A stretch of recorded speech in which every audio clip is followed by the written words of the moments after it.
Assalamualaikum warahmatullahi wabarakatuh. Wasta'inu bihaulillahi ta'ala wa quwwatihi qawiyyah wa innahu la hawla wa la quwwata illa billah. Sallallahu alaihi wasallam.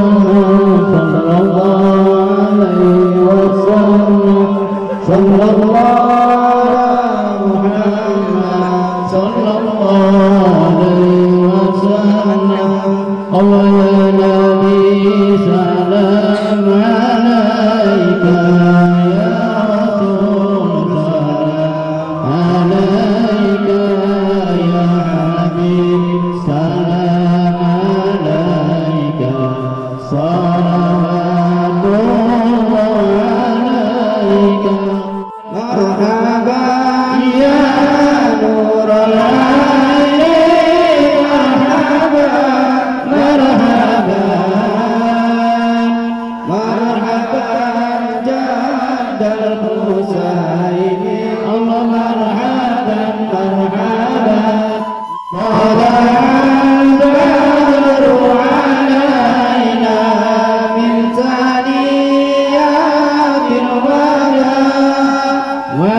Insyaallah itu akan dibawakan oleh guru kita bersama Al-Mukarram Al-Ustaz Bapak Haji Syahroni yang dari Pulau Tiga.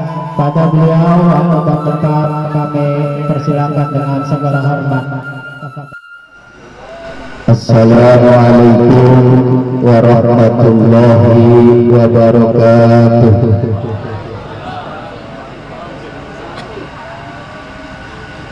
Alhamdulillahilladzi ahallan nikah wa harrama sibah. Wassalatu wassalamu ala man la nabiyya ba'dah Sayyidina Muhammad ibn Abdullah wa ala alihi wa ashabihi wa man tabi'ahu wa nasarahu wa wala. Wala haula wala quwwata illa billah, amma ba'du.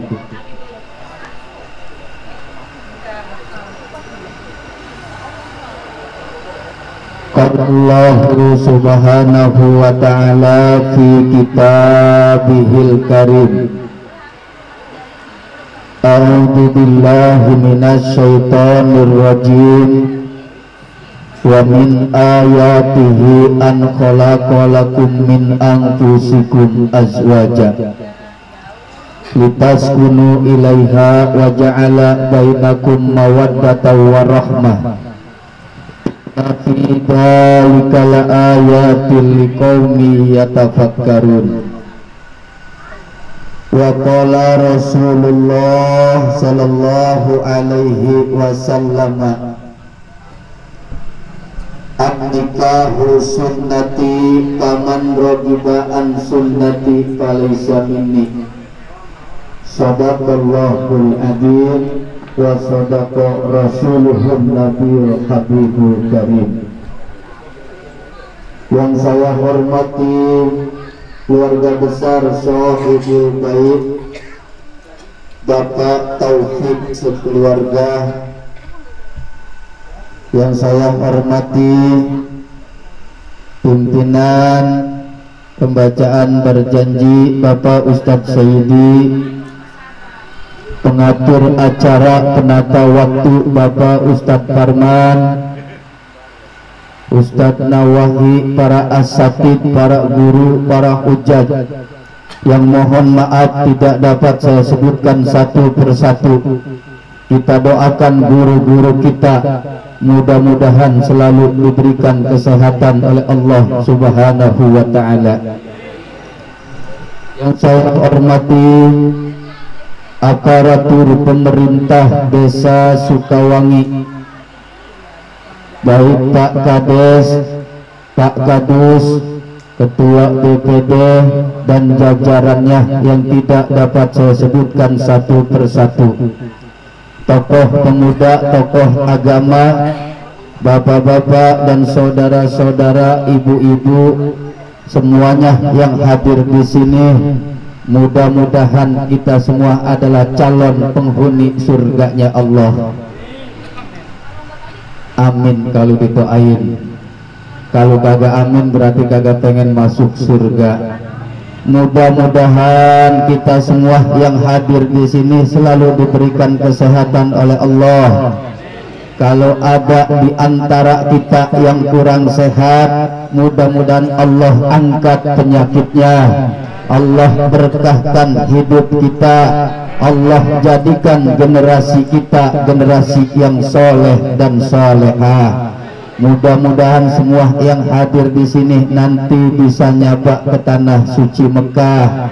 Mudah-mudahan kita bisa berziarah ke makam Rasulullah Sallallahu Alaihi Wasallam. Puja dan puji syukur kehadirat Allah yang telah begitu banyak memberikan nikmat kepada kita.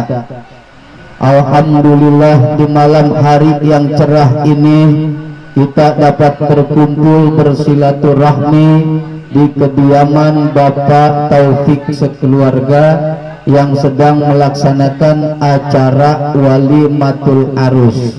Mudah-mudahan hajatnya diberkahi oleh Allah Subhanahu wa Ta'ala. Allah berikan berkah yang berlimpah. Habis hajat mudah-mudahan bisa berangkat ke Mekah, bisa kebeli sawah, bisa beli mobil yang mewah, ziarah ke Madinah, ke makam Rasulullah Sallallahu Alaihi Wasallam. Begitu juga kita semua yang hadir yang mendoakan. Salawat dan salam sama-sama kita bacakan kepada baginda alam Nabi besar Muhammad Sallallahu Alaihi Wasallam, juga kepada para sahabat dan keluarganya. Supaya jangan ngantuk, baca salawat dulu, bareng-bareng keluarin suaranya. Salatullah salamullah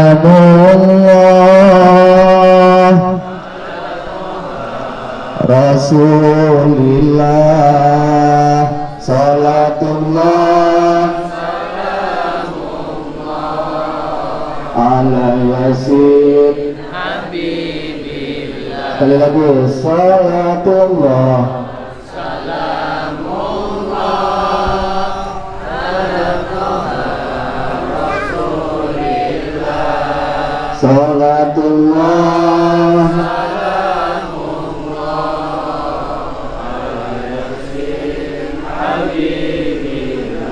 Allahumma salli ala Muhammad.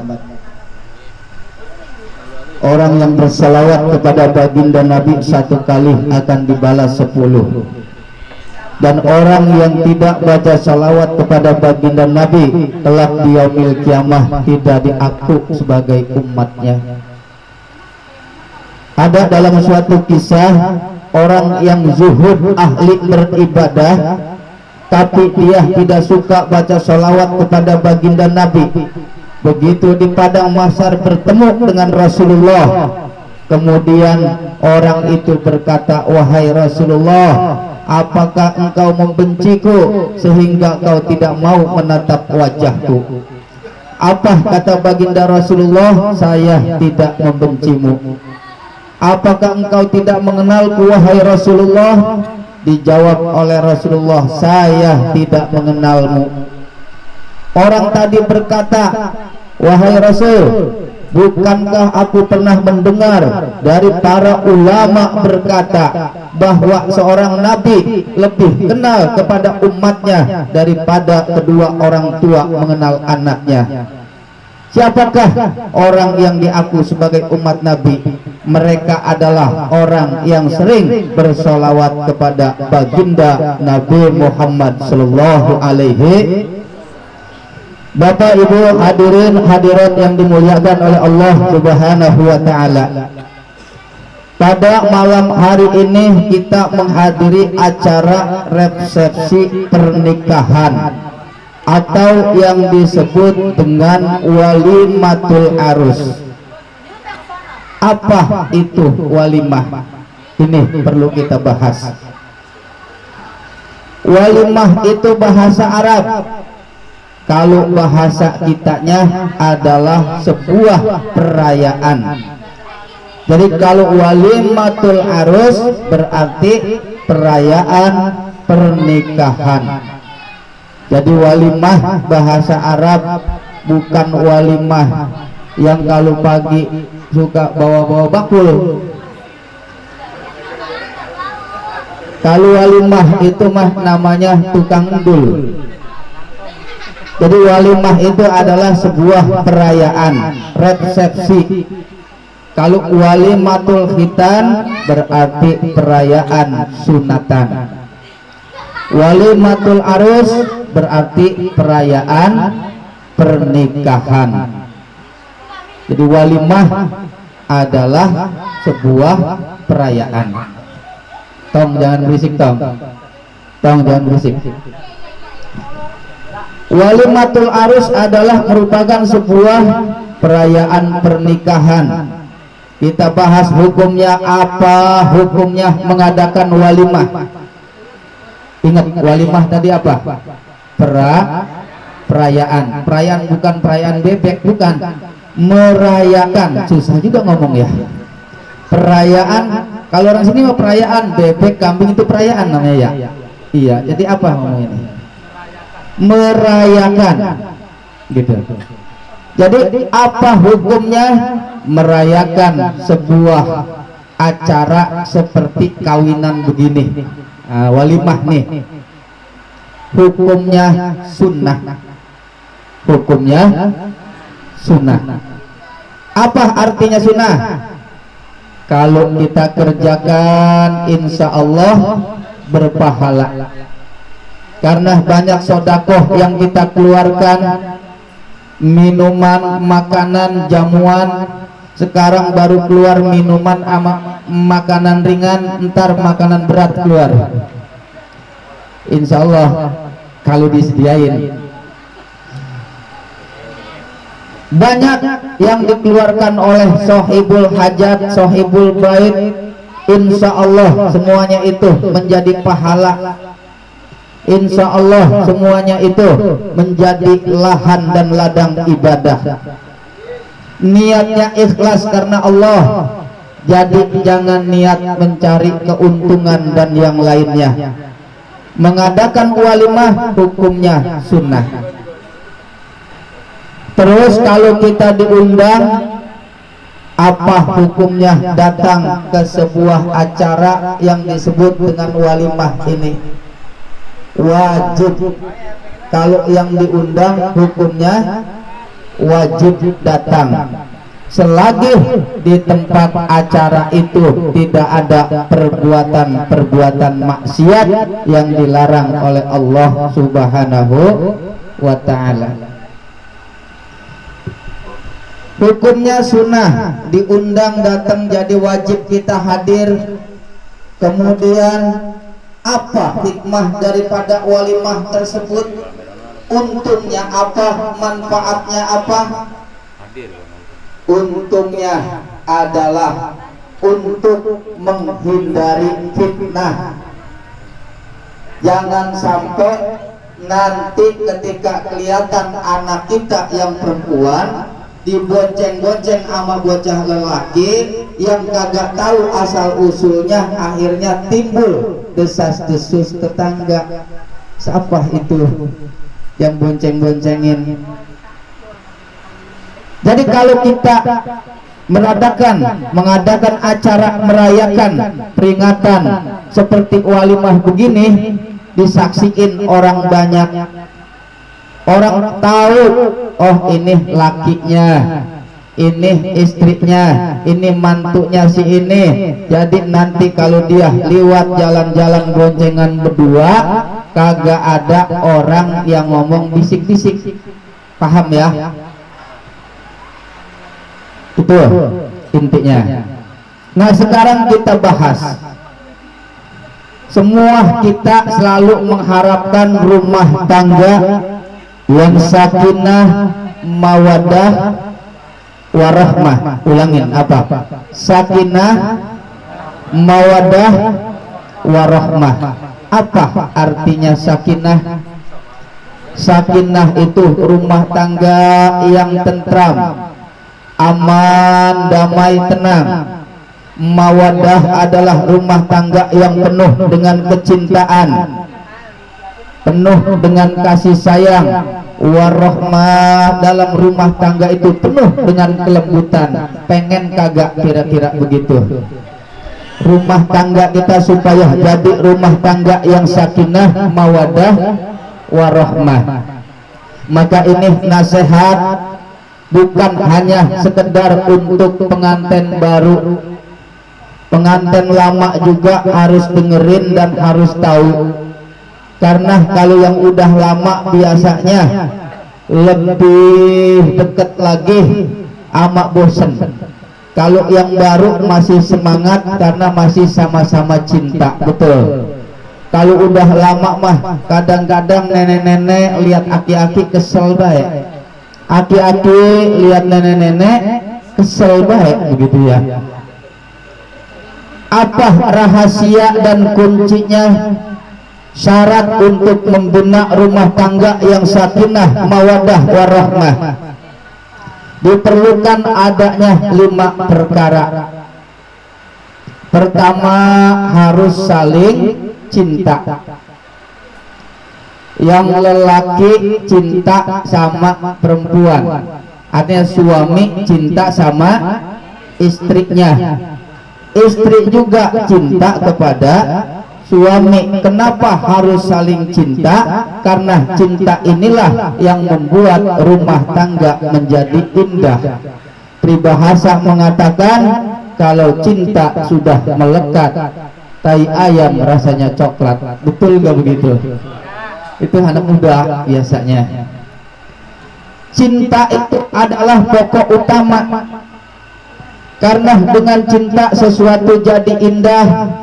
Jelek kelihatan cakep, puguh jelek, padahal kalau dilihat sama orang kagak cakep kagak apa, cuma karena kita cinta akhirnya kelihatan cakep. Bukan cantik yang membuat cinta, tetapi cinta yang membuat cantik, gitu.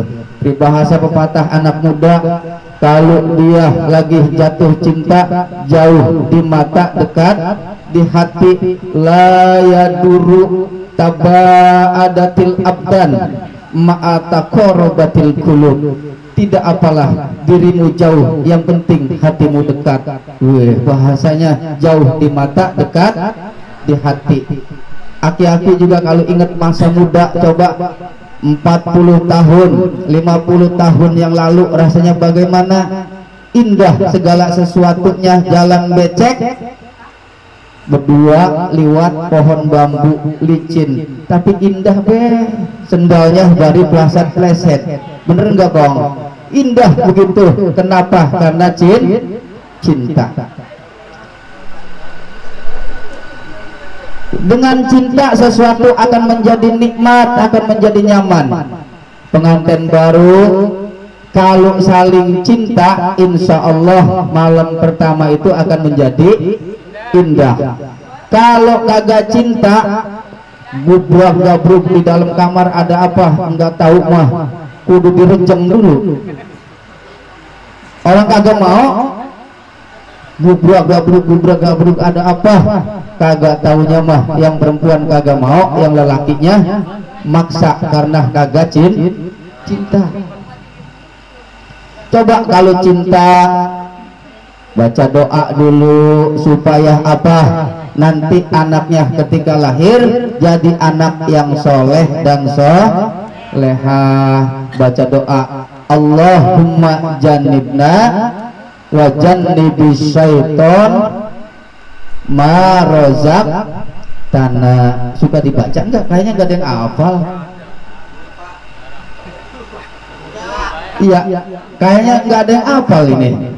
Allahumma jannibna wa jannibis syaitani ma razaqtana. Itu doa apa?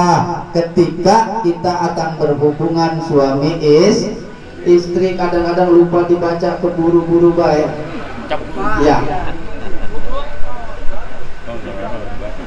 Kenapa kita harus baca doa? Karena kita semua pengen punya anak yang soleh dan solehah. Kalau pengen punya anak soleh dan solehah itu dari awal aja mau bikin itu udah ada prosesnya seperti itu. Doa dulu, jangan gerabak-gerubuk. Cuma doanya jangan kenceng-kenceng, takut ada bocah muda nginte. Baru kita Allahumma jannibna, amin di belakang, kagak jadi nanti. Kenapa? Ya karena ada orang nginte. Kita doanya jangan kenceng-kenceng, pelan aja, cukup kita yang dengar. Itu proses untuk menciptakan supaya anak kita nanti ketika lahir jadi anak yang soleh. Umur 4 bulan diadakan acara 4 bulan, 7 bulan biasanya, supaya apa? Dibacain surat Yusuf, dibacain surat Maryam, tafaulan. Tujuannya kalau lahir laki-laki supaya anaknya punya akhlak yang bagus seperti Nabi Yusuf. Kalau lahirnya perempuan punya anak akhlak yang bagus seperti Siti Maryam. Itu harapan kita semua. Yang kedua apa? Syarat membina rumah tangga sakinah mawaddah warahmah. Harus berkecukupan. Tadi pertama apa? Saling cinta. Kedua, harus berkecukupan. Kecukupan sandang, kecukupan pangan, kecukupan papan. Arti sandang itu pakaian, pangan itu makanan, papan itu tempat tinggal. Karena repot pengen membina rumah tangga sakinah mawaddah warahmah, kalau kitanya kagak punya duit, tuh bini ngomel terus pasti. Ya.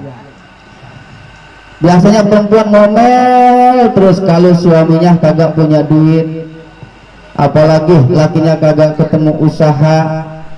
Padahal yang namanya manusia, kalau kita yakin bahwa segala rizki kita telah ditanggung dan dijamin oleh Allah Subhanahu wa ta'ala, insya Allah berkah. Apa syaratnya supaya rumah tangga kita berkah, berkecukupan? Maka kita harus banyak-banyak istighfar, banyak-banyak baca sholawat, banyak-banyak ibadah. Karena kata Nabi Nuh alaihi salam begini ngomong sama kaumnya, istaghfiru rabbakum innahu kana ghafara wa yursilis samaa alaikum midrara wa yumdidkum bi amwali wa banina wa yaj'alakum jannatin wa yaj'alakum anhara. Enak kagak Bu? Enak kagak? Ya.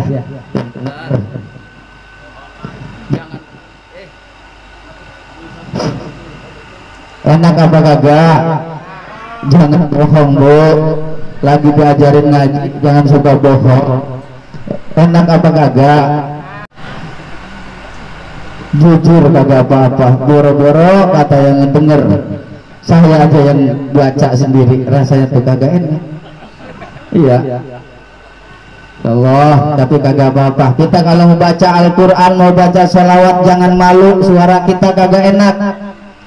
Orang mau baca Al-Quran malu, suaranya kagak enak. Suara itu bakat, dari muda apa tua kagak berubah. Kalau suara kita kagak enak dari muda apa tua, ujung-ujungnya kita kagak pernah baca Al-Quran. Kalau baca sholawat malu karena suaranya kagak enak, ujung-ujungnya kita dari muda atau tua kagak pernah baca sholawat. Jangan malu-malu, keluarin aja udah suara kita. Baca Quran, baca sholawat, zikir, pokoknya segala sesuatu kebaikan laksanakan dengan sepenuh hati. Jangan pernah malu. Kenapa? Karena orang yang malu dalam melaksanakan ibadah itu adalah malu yang salah kaprah. Jadi yang kedua, syaratnya harus berkecukupan. Perempuan juga begitu, harus sadar. Kalau dulu suami kita masih muda, usahanya getol, tenaganya kuat, kerjanya giat, duitnya banyak. Kalau udah tua, tenaganya makin kagak, badan makin lemah, usaha kagak semangat, kagak punya duit. Itu jangan diomelin bae aki-aki, kesian.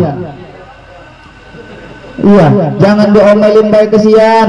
Kenapa? Kalau laki banyak diomelin jadinya pelanga-pelongo nantinya. Jadinya pelanga-pelongo. Kenapa? Karena orang lelaki semua kagak ada yang tahan. Kalau perempuannya tukang ngomel. Ada begini, di suatu tempat ada suami istri, istrinya tukang ngomel. Pagi ngomel, sore ngomel, malam ngomel, mau makan ngomel, di tempat tidur masih ngomel juga. Kata lakinya, Neng, udah besok lu dandan yang cakep, kita berangkat kemana bang? Ke SGC. SGC, tahu SGC? Ngapain ke SGC? Kita beli emas. Gua pengen beliin lu kalung, beliin rantai.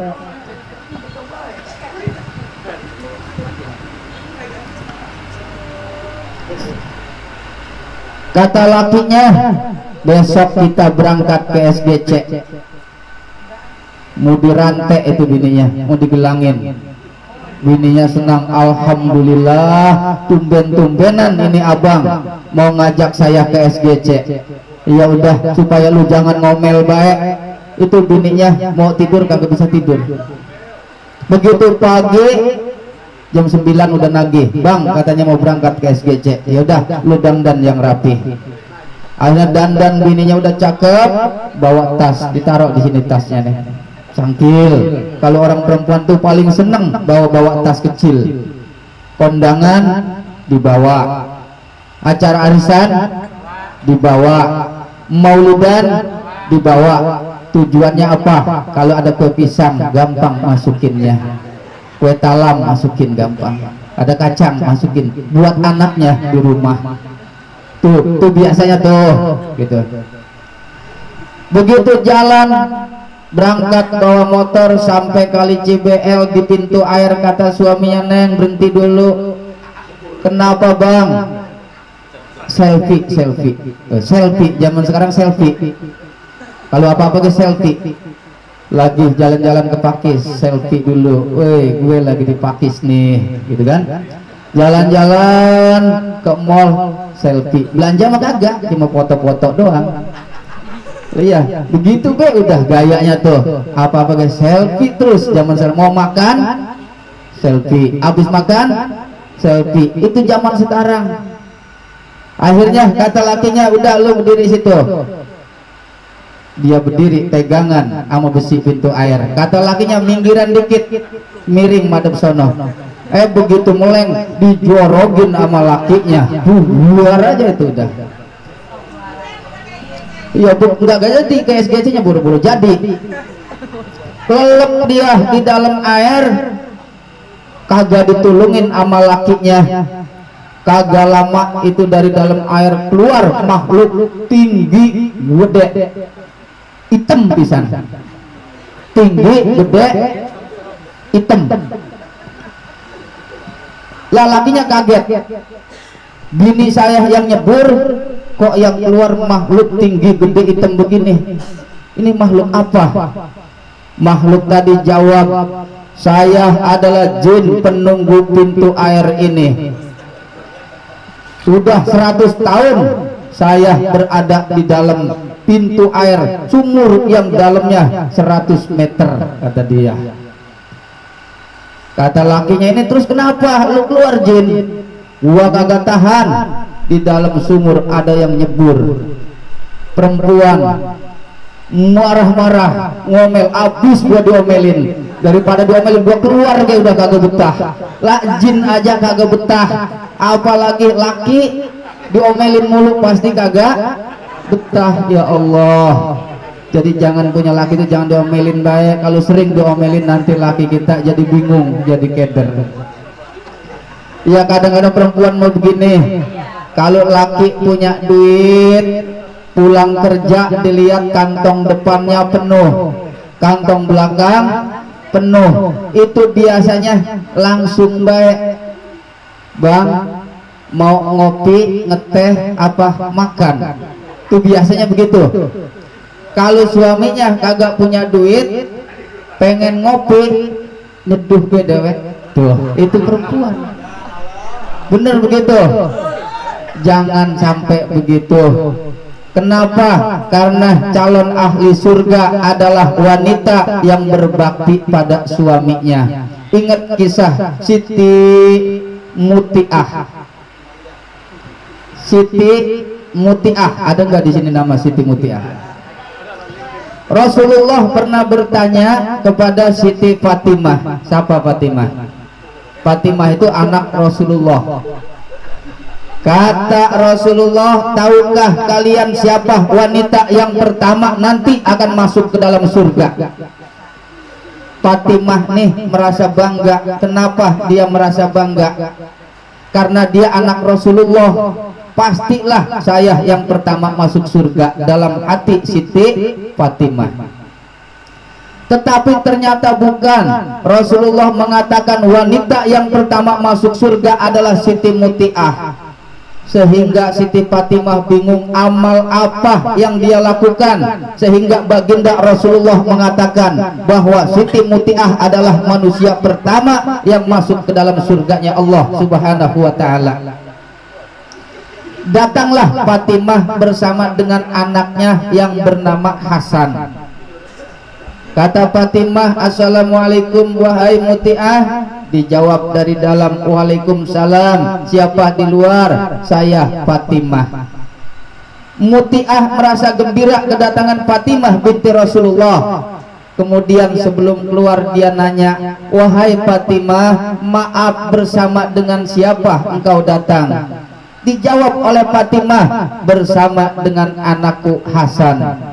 Akhirnya Mutiah berkata, wahai Fatimah, aku tidak bisa menerima tamu laki-laki karena belum meminta izin kepada suamiku. Akhirnya Fatimah pulang bersama dengan Hasan, dan Mutiah berjanji esok hari akan memberikan izin setelah dia meminta izin pada suaminya. Datanglah di hari kedua Mutiah, di hari kedua Fatimah bersama dengan Sayyidina Husain. Ganti yang kemarin Hasan, datang lagi Husainnya diajak, Hasan dengan Husain, karena anak Fatimah yaitu Hasan dan Husain. Assalamualaikum wahai Mutiah. Waalaikumsalam Fatimah. Dengan siapakah engkau datang? Saya datang bersama dengan Husain, juga Hasan. Kata Mutiah apa? Wahai Fatimah, seandainya engkau datang bersama dengan Hasan, suamiku telah mengizinkan. Tetapi kali ini engkau membawa Husain, maka aku perlu minta izin untuk yang kedua kalinya. Pulang lagi Fatimah. Begitu hari ketiga, barulah mendapatkan izin dari suaminya untuk membawa Hasan dan Husain. Siti Fatimah penasaran apa keistimewaan yang didapatkan dari Siti Mutiah sehingga Rasulullah mengatakan wanita yang pertama masuk surga adalah Siti Mutiah. Begitu sampai ternyata Di meja makan Siti Mutiah ada makanan, minuman. Kalau kayak kita mah ada nasi, sayur, lauk pauk. Di situ ada anduk, ada kipas kecil, ada pecut. Tuh. Apa? Kipas kecil, anduk kecil, sama pecut. Kata Siti Fatimah, wahai Mutiah, apakah tugas suamimu? Apa pekerjaan suamimu sehari-hari? Apakah dia seorang pengembala? Bukan. Suamiku adalah seorang petani. Lalu apa fungsinya anduk ini? Kalau suami baru pulang, banyak keringetnya, capek, dielap. Tuh, ibu-ibu suka kagak begitu? Boro-boro. Terus apa fungsinya kipas ini? Kalau beringsang, dikipasin. Pecut ini fungsinya apa? Kalau masakannya kagak enak, suaminya kagak setuju, kemudian kagak ridho, silakan cambuk punggung saya. Itu kata siapa? Kata Siti Mutiah. Makanya Siti Mutiah dikatakan oleh Rasulullah adalah wanita yang pertama masuk ke dalam surga. Kalau kita mah kadang-kadang laki makan sayurnya suruh nyendok dewek, betul?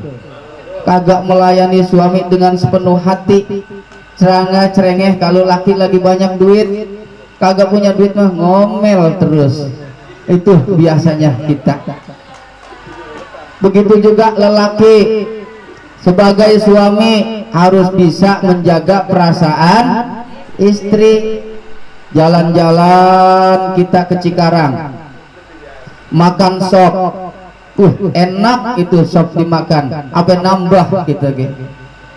Begitu nambah sama bininya tuh, pulang-pulang, neng, sop tadi tuh enak ya, ya coba sekarang bikin sop. Begitu beli daging, bumbu sop, daun bawang, cabai, semua udah lengkap, dimasak sama bininya. Begitu dimakan baru ge diirup, itu suaminya udah merem-merem. Kenapa? Asin. Kata bininya, enak bang. Nih kalau suami yang punya akhlak bagus pasti bilangnya enak. Enakan mana sama yang kemarin? Ya sama dah, kagak beda, cuma bedanya dikit. Apa bedanya? Kalau kemarin sop kambing digaremin, ini mah sop garam dikambingin. Ya orang dia baru ngirup sedikit udah merem-merem asin. Tapi suami yang punya akhlak bisa menjaga perasaan istrinya, menjaga perasaan istrinya. Jadi jangan keplak batok. Baik contoh akhlak Rasulullah. Rasulullah itu kalau manggil bininya Siti Aisyah kagak dipanggil nama, manggilnya ya Humairah. Apa artinya Humairah? Wahai wanita yang cantik, kulitnya putih kemerahan. Dalam bahasa Arab ya Humairah. Karena memang Siti Aisyah itu kulitnya putih, kemerahan, cantik. Makanya Rasulullah memanggilnya ya Humairah. Kita juga harus mencontoh seperti itu kayak Rasulullah. Lah iya Ustaz, kalau Rasul mah bininya putih, cakep. Kalau bini kita hitam, ayo gimana? Manggilnya gimana? Ya jangan dipanggil negro, jangan. Iya. Iya, panggilnya yang kira-kira enak gimana ya? Lah iya, bongbongan bininya jenong, endikan mana ikan lohan katanya. Bongbongan bininya jenong, iya. Insyaallah. Contoh akhlak Rasulullah. Rasulullah begitu juga Siti Aisyah. Kalau manggil Rasulullah kagak pakai sebutan nama, manggilnya apa? Ya Rasulullah, wahai utusan Allah. Itu adalah titel jabatan yang Allah berikan kepada Rasulullah. Jadi kita nih kalau punya suami harus bangga dengan jabatan suami kita. Kalau suami kita jadi lurah, panggil Pak Lurah. Kalau suami kita jadi dewan, Pak Dewan. Suami kita jadi RT, Pak RT. bangga dengan pangkat dan titel jabatan suami kita, sekecil apapun jangan disepelekan. Itu adalah calon wanita penghuni surga.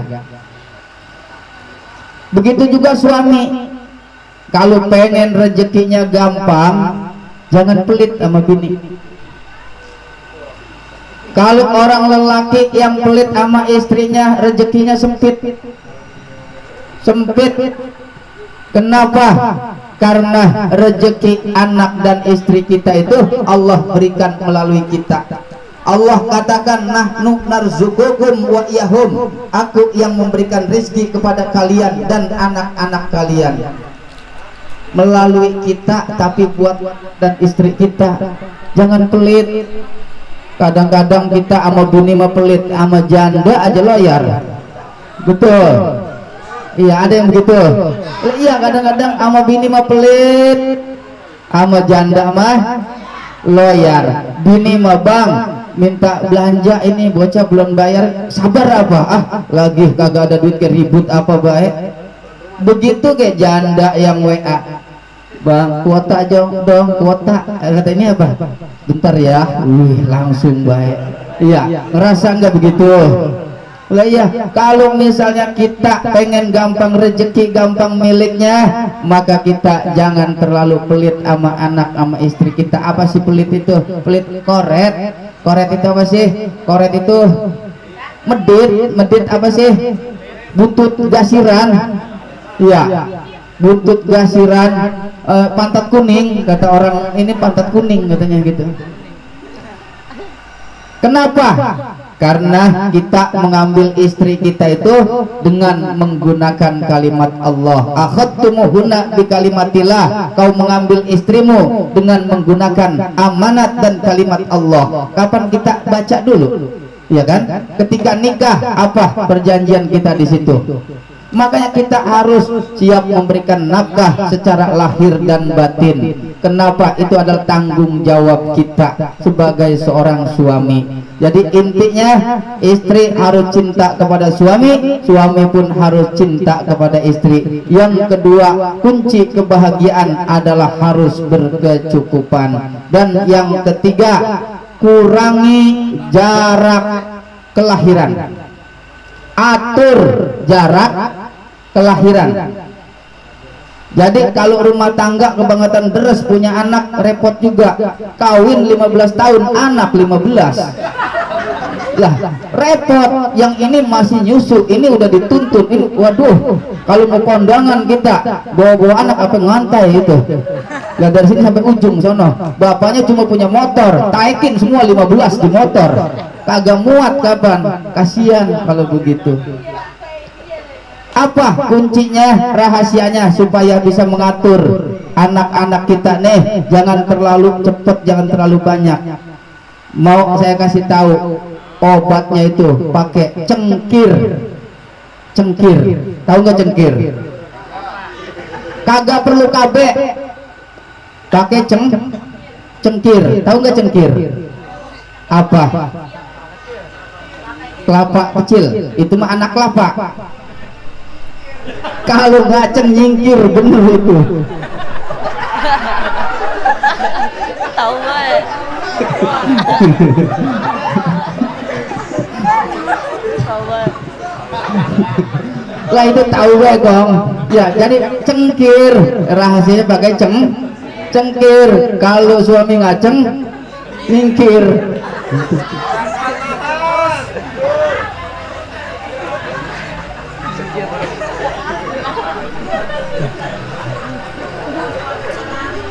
Itu iya bener itu bener. Kalau cengkir pasti jarak kelahiran itu akan teratur, betul ya. Nah, itu yang ketiga. Terus yang keempat apa? Yang keempat itu saling menjaga keutuhan rumah tangga. Suami jangan suka ngomongin bini, bini juga jangan suka ngomongin suami. Kadang-kadang jadi lelaki hobinya ngayap, tidur di pos ronda. Ditanya sama orang, kenapa lo kagak tidur di rumah? Ih, ketek bini bau banget katanya. masuk kamar tuh kagak tahan katanya. Iya katanya bau ketek. Ya, makanya jadi perempuan juga jangan bau ketek tuh, kasih minyak wangi. Kadang-kadang mau kondangan pakai minyak wangi, mau ke pasar pakai minyak wangi, pas tidur sama laki pakai balsem. Lah, laki udah bau kuyusan kagak betah nantinya. Iya. Begitu juga istri harus menjaga keutuhan rumah tangga, jaga nama baik suami. Jangan cerita terus laki ngomongin sono sini, jangan.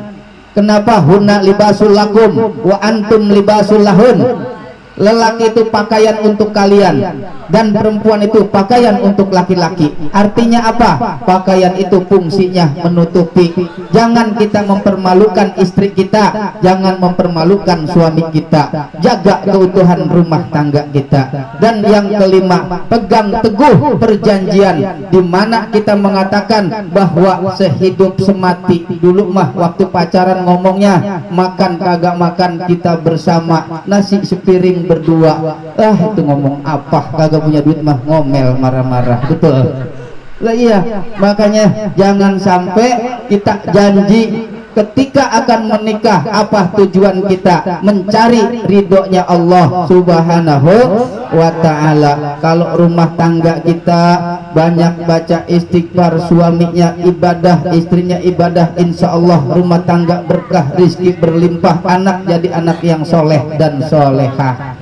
Amin ya Allah ya Rabbal alamin. Ya, mudah-mudahan apa yang saya sampaikan ada manfaatnya. Ini mah hitung-hitung idkhalus surur kepada keluarga besar Bapak Taufik sekeluarga, juga jamaah kampung Desa Sukawangi. Mudah-mudahan kita semua selalu diberikan keridhaan oleh Allah Subhanahu wa ta'ala. Mari kita akhiri dengan membacakan istighfar. Astagfirullah Rabbal Astagfirullah minal khotoya. Lagi astagfirullah Rabbal baraya. Astagfirullah minal khotoya. Keluarin suaranya. Rabbi zidni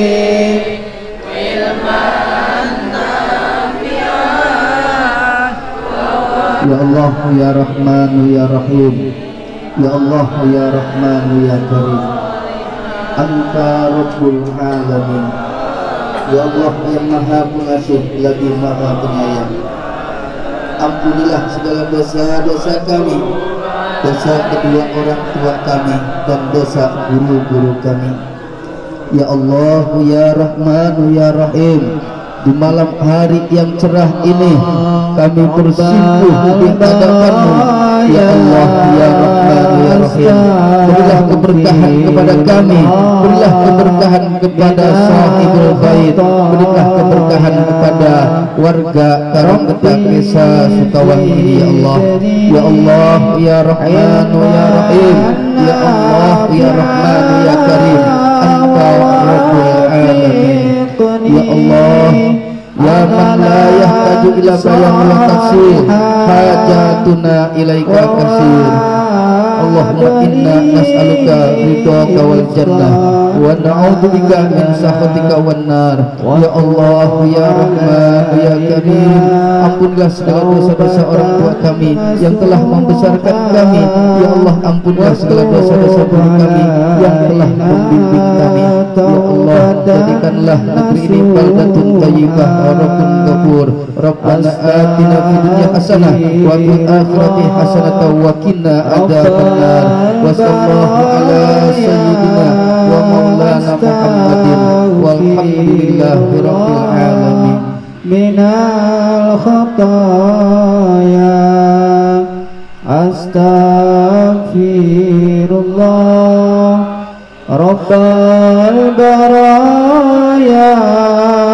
Astaghfirullah minal khotoya. Rabbi zidni ilman nafi'an wa wafiqni amalan salihan wa wahabni rizqan halal wa tub alaina taubatan nasuha. Itu saja yang dapat saya sampaikan. Mudah-mudahan ada manfaatnya. Yang benar datang dari Allah, kesalahan mutlak dari pribadi saya. Al-Fakir mengucapkan hadanallah wa yakum ajmain. Assalamualaikum warahmatullahi wabarakatuh.